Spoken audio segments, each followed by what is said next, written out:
Black people cannot be racist. Let me repeat that. Black people cannot be racist. To be racist, you must be prejudiced and you must wield institutional power.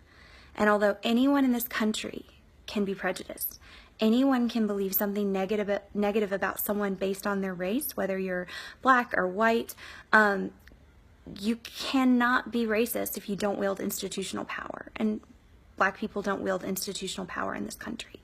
Now, before you start Barack Obama all over me, let me explain that even though there are Black people who hold some power, they don't hold institutional power. I'm an educator, so let me use an example within the education system. Let's have two principals, a white principal and a black principal. For argument's sake, let's say that both of their student bodies of their schools are about half black and half white. In this example, our white principal is going to suspend black students if they curse. He's only going to give after-school detentions to white students if they curse. We know that's racist, right? Plain and simple. He's using his power based on race.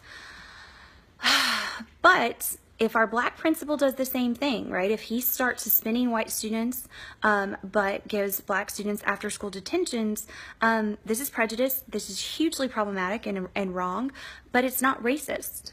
Yes, he does have power as principal of that school, but he doesn't wield institutional power. Let's just think about that for a minute. If these white parents recognize what's happening, then they can go to the school board or the superintendent locally or the state school board or the state superintendent. They can talk to the district attorney. They can go to the court system. The vast majority of the people that occupy these positions of power are white. There's no state in the country where the majority of the state school board and superintendent and local school boards and local superintendents are black.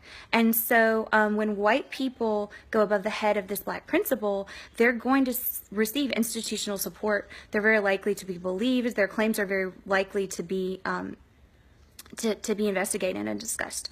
That doesn't happen for black parents. When black parents complain about this white principal, they're very likely to be shut down by the white parents who operate the PTA or the majority white school board or the white superintendent.